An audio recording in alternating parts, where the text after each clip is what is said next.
Hello, everyone. Welcome back to the Tophat Mate podcast. This is episode 3 on communism. Okay, let's begin.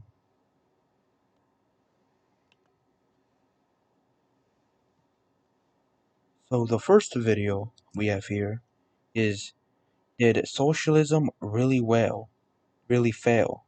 I bet. And this is by Midwestern Marks, which is a pretty good name. Isn't it interesting how in most every country where socialism failed, there's a leader who was overthrown by the CIA and replaced with a dictator? Kind of seems more like a failure of capitalist imperialism. I don't know how it's a failure of capitalist imperialism if they managed to overthrow a lot of communist dictators. More specifically, you know what? It's always the communist. It's never the communist fault. It's always the CIA, the FBI. It's always some out there interference. Now, here's a question: why did the Soviet Union fail? Well, they didn't fail because the FBI or the CIA. They didn't fail nothing, probably related with the U.S. It failed because of its own personal economic problems and political problems it had in the system, which some of them did come from communism/socialism.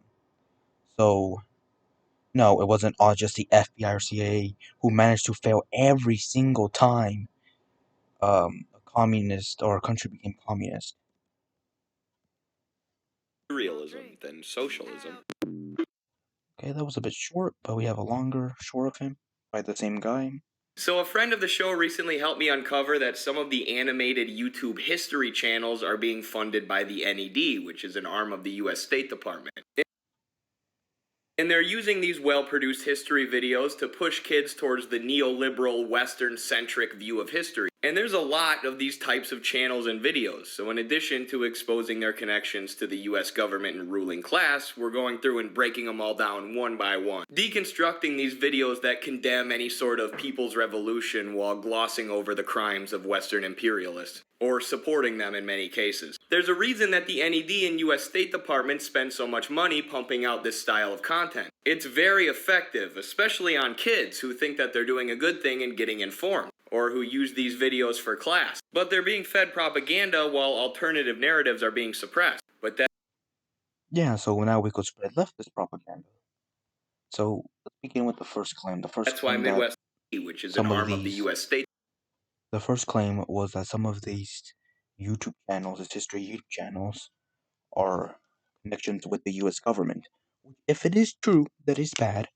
It is quite bad propaganda. Second claim is that every single person has bias, especially in history. So it's going to be a biased type of point of view the historian is taking. That's just how history is done, you know. Um, like spreading people to the neoliberal way. Then sure. I mean, doing explicitly, like sponsored by the U.S. government, will be bad. But if um, if they just try to spread the belief, then it's not necessarily bad. But I do see government interference a bad thing. Of course, I will have to see the source on this. I'm not quite sure. Of course, it is a bad, but again, these people don't care about the truth or actual history. They care about just spreading their type of political view with history. So it's bad not because it's propaganda, because it's pro liberal, pro capitalist propaganda.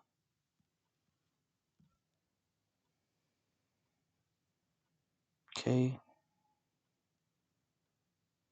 Unified front. The capitalist class. Okay. This video is by Second Thought, a very popular channel, and it's called "We Need to Talk About Authoritarianism." I'm gonna skip to this part because it is a bit of a longer video. Why is Amazon paying Ads, that's right. me $20,000? Well, I didn't make this kind of money selling. And often to a far greater degree. It is a bit of a longer video, so I will have to cut it down. Let me elaborate. One thing that rarely gets the attention it deserves is how we talk about authoritarianism. And I mean that literally, like the very words we use. Take the DPRK. We never hear about the government of North Korea. We hear about the Kim regime. Because it's literally a regime. A regime is talking about a person or family in power, like North Korea, that has full power over the country. So yeah, that's an accurate representation of the North Korean government. This is common when Westerners talk about non-capitalist governments, or even capitalist ones that aren't vassal states of the US. They have a regime, we and our allies have a government. The way we talk about different systems goes a long way towards coloring our perception of them. People criticize. Yeah, because we don't have a regime. There's no such thing as a Trump regime or the Biden regime. Of course, you also have a government, but yes, that's the correct term. We don't have a regime. Labor camps, or secret police, or any number of other scary authoritarian words. But here's the thing. We have those too. And if you look We at the don't. data, often to a far greater extent than any socialist project in history. We just don't call them by those names. We don't have secret police, we have plainclothes officers. Secret police and plainclothes officers are not the same thing. Plainclothes officers are just officers that don't wear officer uniforms. Secret police are a different separate branch of the policing system in a state that has different rules and regulations of what they could do.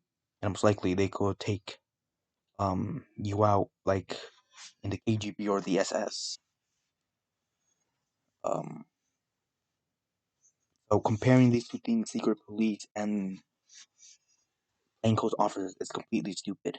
The FBI is not the same thing to the SS or the KGB. It's not a secret police force. Secret police have the right and are explicitly there to, curve, stomp, anti-state propaganda, which is, ideological police. Or the intelligence community. We don't have gulags, we have detention centers. Detention centers are not the same thing as gulag. Detention centers is where the immigrants get sent to, which I agree they're quite bad conditions. Comparing that to a gulag, or gulags, that's quite bad. I think one is much more worse than the other. Which, by the way, house far more inmates than the Soviet Union ever did. And Yeah, because there's more people. of course, we don't have slave labor, we have penal labor. We put inmates to work manufacturing hand sanitizer during a pandemic or fighting fires because enshrined in the 13th Amendment to the United States Constitution, slavery is illegal except as punishment for a crime. I actually agree with that. Yeah, this is quite fucked. We should get rid of this. And a lot of the time, that crime is just being poor. A parking ticket you couldn't pay. Getting caught with the same drug a rich person uses, but you don't have the money to buy yourself out of trouble. We don't have a Ministry of War, we have a Department of Defense. Despite It was previously called the Department of War, and also who cares how we name our fucking War Department? never once fighting a defensive war. Every military action taken by the United Well, I think we have. Like, I guess that depends on the definition of defensive war. States, from bombing hospitals to drone striking foreign citizens, is given the cover of defense. We don't have state media or propaganda, we just have news. State media is basically where the media is controlled directly by the state. Okay, it's the official state news of the government. We do not have that in the USA. Fox News is not run by the government or any other news. We don't have any type of news that's run by the actual government.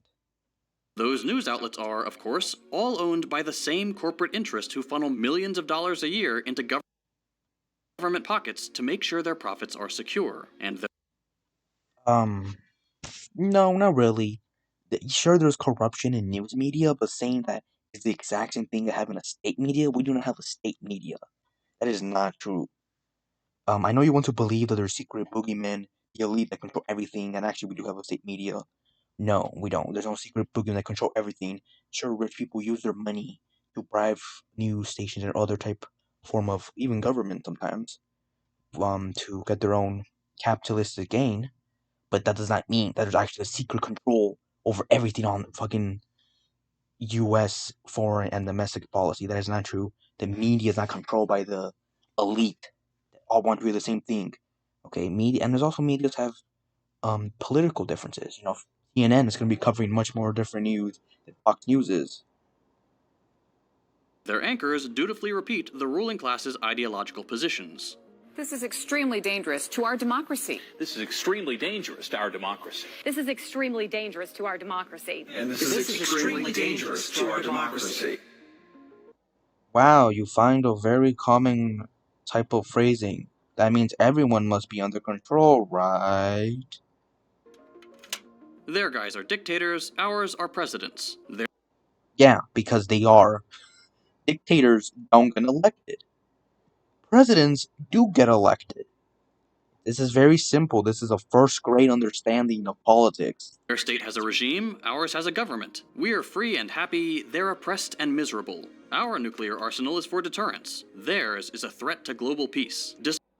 North Korea is arguably a more threat to global peace than the United States nuclear arsenal. Even though ours is bigger, North Korea constantly threatens their neighbor with nuclear war. You know, the U.S. ain't really doing that. We're not bombing the fuck out of Mexico or threatening to bomb out of Mexico. So yes, overall greater for the peace of the world, North Korea nuclear arsenal is a bigger threat.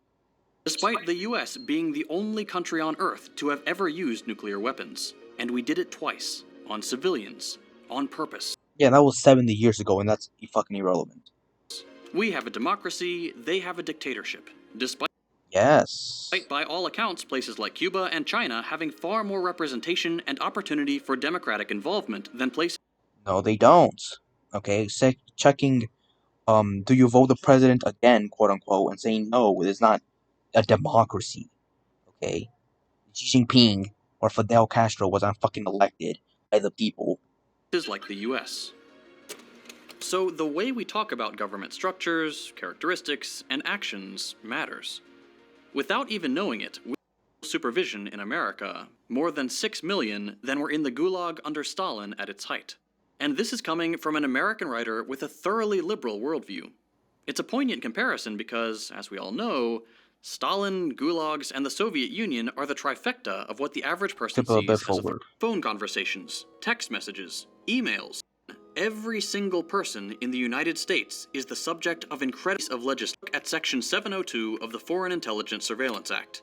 Thanks to this piece of legislation, every single person in the United States is the subject of incredibly intense scrutiny. Okay, look at the specific saying. May be surveyor under the government. Doesn't mean you are being investigated by the government. Okay, there's a difference between the two. Sure, they have the ability to do it, but doesn't mean every single fucking person has an FBI agent. And guess what? They don't. I know it's, funny memes and everything. FBI agent just text you saying what you're doing. That's not actually how it happens. If you are not part of any type of criminal organization or terrorist organization or suspected to be part of one, you don't have an FBI or CIA agent looking after you. That's just not true. We have a mass surveillance program that allows for the collection of phone conversations, text messages, emails, web searches, and social media messages. Everything you do is being monitored. Again, everything you do is being monitored. No, it's not. Everything can be monitored. That doesn't mean that everything is being monitored. The difference between the two. But wait, it's called the Foreign Surveillance Act, so why are we in the crosshairs? Well, it started out as a way to keep tabs on communications between US citizens and foreign nationals deemed a threat of some kind. But over the last decade or so, the scope of the project has